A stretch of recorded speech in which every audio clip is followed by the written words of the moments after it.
Une autre mesure de ce curieux référendum prévoit l'interdiction des spectacles d'animaux vivants d'espèces non domestiques. On peut voir dans cette mesure le désir de mettre fin aux abus constatés dans certains cirques, dans la façon dont y sont traités les lions, des otaries ou des éléphants. Très bien. Mais si l'on interdit les éléphants, pourquoi n'interdirait-on pas aussi les chevaux ? Entre un animal sauvage et un animal domestique, la frontière en effet est souvent fragile. Considéré comme sauvage, l'éléphant peut être domestiqué, comme le savent tous ceux qui sont allés un jour en Inde ou en Thaïlande. A l'inverse, le cheval est-il vraiment un animal domestique ? Tristan Bernard semblait en douter lorsqu'il racontait avec humour ses démêlés avec le noble solipède dont Buffon a eu le tort de considérer la conquête comme définitive. Souvenirs épars d'un ancien cavalier, 1917. Au-delà des plaisanteries, cette difficulté à définir clairement ce qui est sauvage et ce qui ne l'est pas présente un danger. Après avoir interdit l'emploi des éléphants dans les cirques, pourquoi autoriserait-on celui des chevaux ? Et si l'on interdit un jour l'emploi des chevaux dans les cirques, pourquoi l'autoriserait-on sur les hippodromes ? Ainsi que de proche en proche dans les centres équestres ou les poney-clubs ? Faudra-t-il alors tout bonnement interdire l'équitation ? Adopter, comme l'a dit un humoriste, un régime sans sel ? Il n'y a pas moins d'ambiguïté dans le projet de loi soumis à l'Assemblée nationale qui vise insidieusement à faire du cheval un animal de compagnie, ce qu'il n'a jamais été et ne pourra jamais être, quelle que soit l'affection qu'on lui porte.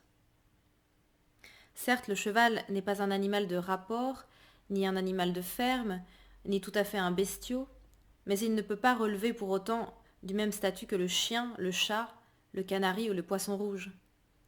On ne peut le comparer non plus aux animaux destinés à la consommation humaine, veaux, vaches, cochons.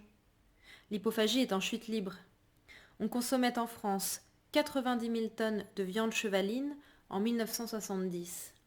On en consomme encore 5 000 aujourd'hui, mais bientôt sans doute plus du tout.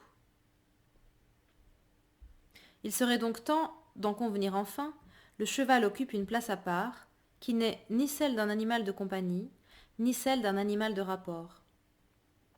La seule façon convenable de le relier à d'autres espèces consisterait à utiliser une expression hélas un peu démodée, ce qu'on appelait dans mon enfance les animaux familiers. Aussi me suis-je réjoui du contenu d'une circulaire du ministère de l'Agriculture et de l'Alimentation, diffusée en avril 2020. Souvenez-vous du contexte, confinement général pour cause d'épidémie de coronavirus, interdiction de sortir de chez soi et donc impossibilité pour les propriétaires de chevaux d'aller voir leur animal.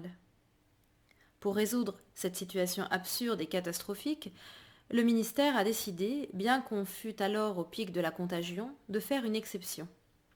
Les propriétaires de chevaux pourraient se rendre au pré ou à l'écurie pour aller nourrir, soigner ou assurer l'activité physique indispensable à leurs animaux, à condition de se munir d'une attestation de déplacement évoquant un motif familial impérieux.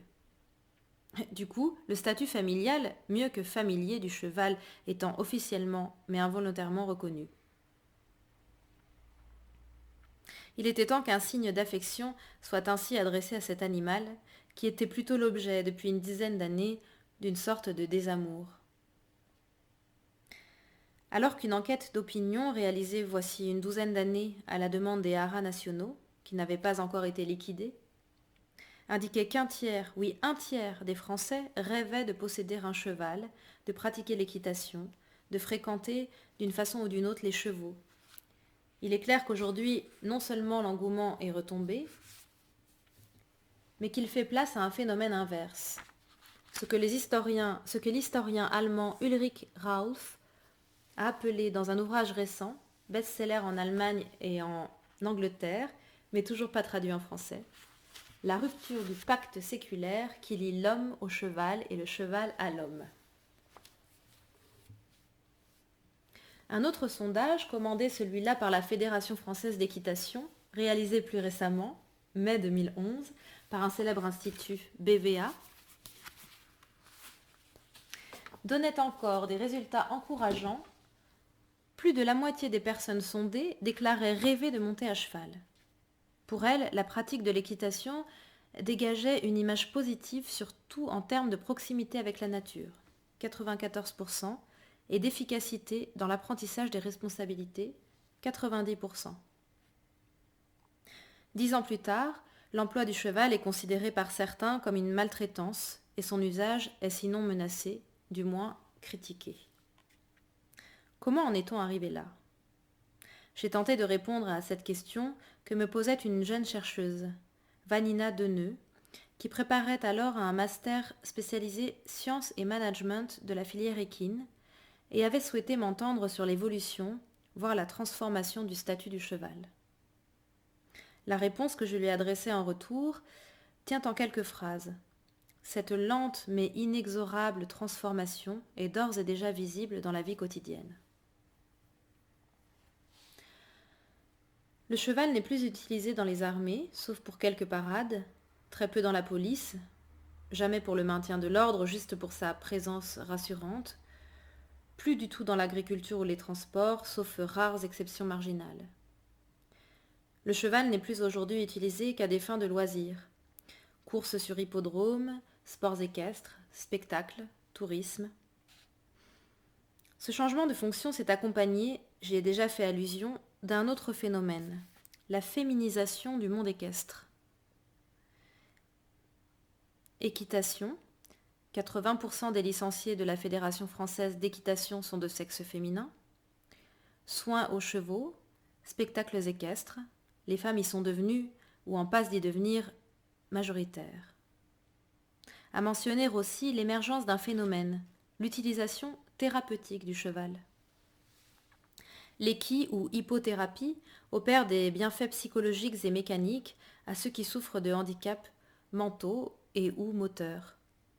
De même, la relation aux chevaux est utilisée par des animateurs de coaching pour cadres ou chefs d'entreprise afin d'améliorer les relations interhumaines.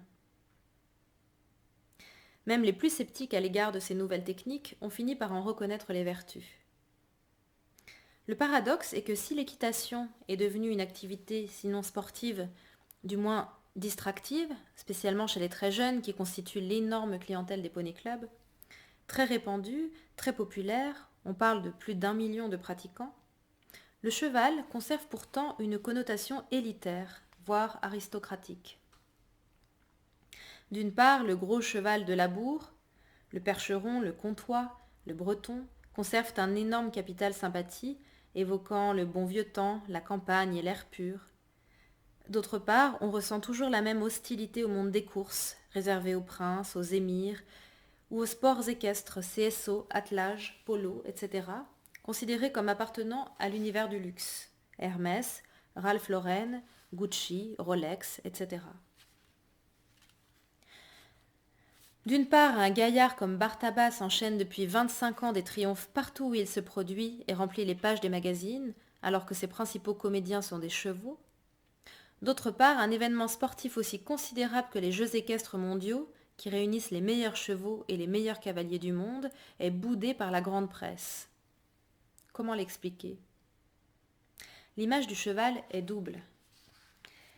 Il est une allégorie tantôt de la virilité par sa fougue, sa puissance, tantôt de la féminité à cause de son émotivité et de ses formes crinières, croupes, etc.